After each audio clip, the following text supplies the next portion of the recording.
हाँ, तो दोस्तों इस वीडियो के अंदर हम डॉम्स इंडस्ट्री के आईपीओ के बारे में बात करेंगे और जानेंगे कि इस आईपीओ के अंदर आपको अप्लाई करना चाहिए या नहीं। चलिए शुरू करते हैं। तो देखिए, सबसे पहले अगर हम यहाँ पे आईपीओ डिटेल्स के बारे में अगर हम बात करेंगे तो देखिए 13 दिसंबर को ये आईपीओ में ओपन होता हुआ नजर आएगा और 15 दिसंबर को ये आईपीओ में क्लोज होता हुआ नजर आएगा। अगर हम इश्यू शेयर्स के बारे में अगर हम बात करेंगे तो लगभग 1200 करोड़ के लगभग का इश्यू शेयर्स हमें यहाँ पे नजर आता है। इसमें से अगर हम 850 करोड़ की अगर हम बात करेंगे तो ये पैसा कंपनी के जो प्रमोटर्स हैं और जो प्राइवेट इक्विटी इन्वेस्टर्स हैं उनके पास में हमें यहाँ पे जाता हुआ नजर आएगा। उसके अलावा अगर हम यहाँ पे फ्रेश इश्यू की अगर हम बात करेंगे, यानी कि कौन सा पैसा कंपनी के पास में हमें जाता हुआ नजर आएगा, तो लगभग 350 करोड़ रुपए यहाँ पे कंपनी के पास में हमें यहाँ पे जाते हुए नजर आएंगे। और इसको नॉर्मली अगर हम देखेंगे, यहाँ पे कंपनी एक और नया मैन्युफैक्चरिंग यूनिट यहाँ पे कंपनी खोल रही है, जो ये राइटिंग इंस्ट्रूमेंट ये कंपनी बनाने का काम करती है, जैसे मार्कर्स हो गया, हाईलाइटर्स हो गया, तो उसको बनाने के लिए यहाँ पे कंपनी एक नया मैन्युफैक्चरिंग यूनिट खोल रही है। तो उसके रिगार्डिंग यहाँ पे कंपनी हमें पैसे रेज करती हुई नजर आ रही है।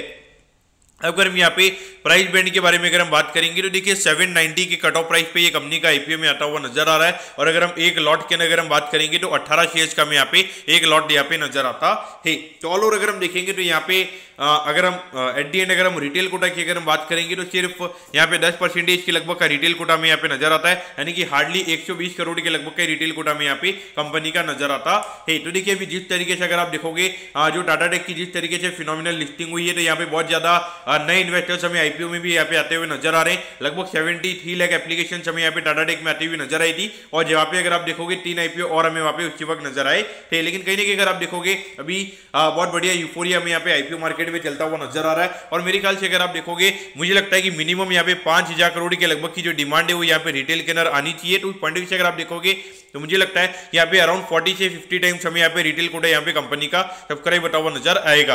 यहाँ पर रिटेल कोटा भी अगर हम देखेंगे, यानी कि स्मॉल एचएनआई या बिग एचएनआई कोटा की भी अगर हम बात करेंगे तो वहां पर भी मुझे लगता है कि ऑल ओवर वहां पे ऑन एन एवरेज लगभग 100 टाइम दोनों एचएनआई का अगर मैं एवरेज अगर मैं सब्सक्रिप्शन की अगर मैं बात करूंगा तो मुझे लगता है कि लगभग 100 टाइम का सब्सक्रिप्शन हमें यहाँ पे एचएनआई कैटेगरी में भी देखने को मिल सकता है। लेकिन अगर हम एप्लीकेशन वाइज अगर हम बिग एचएनआई वाली कैटेगरी की अगर हम बात करेंगे तो वो मेरे ख्याल से 20-25 टाइम्स हमें यहाँ पे एप्लीकेशन वाइज हमें सब्सक्राइब होता हुआ नजर आएगा।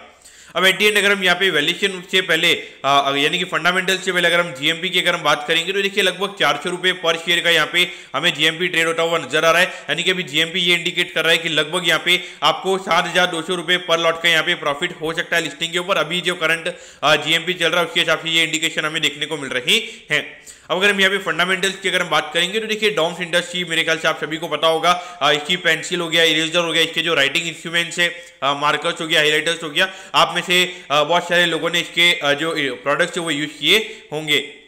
मेरे ख्याल से देखा जाए ये जो राइटिंग इंस्ट्रूमेंट्स वाला ये जो सेक्टर की अगर हम बात करेंगे तो मुझे लगता है कि बियॉन्ड पॉइंट ये सेक्टर के अंदर ग्रोथ हमें आती हुई नजर नहीं आएगी। अगर हम कंपनी के वैल्यूएशन की अगर हम बात करेंगे तो देखिए लगभग 4800 करोड़ के मार्केट कैप पे ये कंपनी का आईपीओ में आता हुआ नजर आ रहा है। और जो भी करंट ग्रे मार्केट हमें इंडिकेट कर रहा है कि लगभग 60 से 70% की लगभग की लिस्टिंग हमें यहाँ पे देखने को मिल सकती है। तो अगर यहाँ पे 60% के प्रीमियम पे अगर ये कंपनी लिस्ट होती है तो यानी कि लगभग लिस्टिंग के बाद में लगभग 8000 करोड़ के लगभग का मार्केट कैप ये कंपनी का हो जाएगा। तो उस पॉइंट से अगर आप देखोगे, अगर 8000 करोड़ के लगभग यानी कि जो फॉरवर्ड पी जो कंपनी का निकल के आएगा लगभग है ना 50 के लगभग का कंपनी का फॉरवर्ड पी हमें यहाँ पे 8000 करोड़ के मार्केट कैप पे निकल के आएगा। तो इस पॉइंट से देखा जाए तो ये इंडस्ट्री का 20-25% से का ये कंपनी ग्रो कर सकती है। तो उसमें मुझे लगता है कि यहाँ पे इतने 20-25% से ग्रो करने में कंपनी को मुश्किल रहेगी। लेकिन देखिए यहाँ पर अगर हम देखेंगे तो अधिकतर जो 50% का जो लोकेशन है मेरे ख्याल से एंकर के पास में यहाँ पे जाता हुआ नजर आएगा।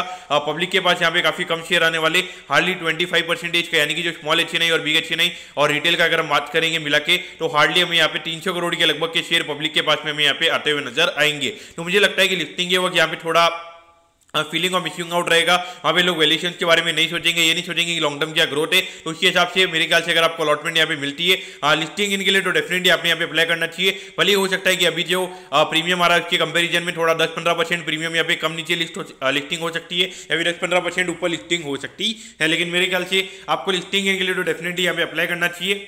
लेकिन लॉन्ग टर्म पॉइंट से मेरे ख्याल से यहाँ पे यानी कि जब आपको अलॉटमेंट मिल जाती है तो उसके बाद 1-2 महीने के लिए आपको रखना चाहिए, क्योंकि 1-2 महीने के बाद में जो लोगों को फीलिंग ऑफ मिसिंग आउट है, जिनको अलॉटमेंट नहीं मिलेगा वो यहाँ पे हैवी क्वांटिटी में बाय करने आएंगे। तो उसकी वजह से हो सकता है कि आपको एक अच्छा वहाँ पे रैली देखने को मिल सकता है। तो मेरे ख्याल से अगर आपको अलॉटमेंट आती है तो 1-2 महीने के लिए आपको यहाँ पे इसको उसके बाद में रखना चाहिए। अगर अलॉटमेंट नहीं आती है तो वहां पे मेरे ख्याल से आपको टाटा बाय बाय करके जो उसके बाद में जो आईपीओ जाते हैं उसके ऊपर आपने फोकस करना चाहिए। तो दोस्तों मैं करता हूँ कि डॉम्स इंडस्ट्री के आईपीओ के बारे में आपको सब कुछ समझ में आ गया होगा। अगर आपकी कोई भी क्वेरीज है आप कमेंट कीजिए, मैं जरूर आपके कमेंट पर रिप्लाई करूंगा। ओके दोस्तों, thank you, have a nice day.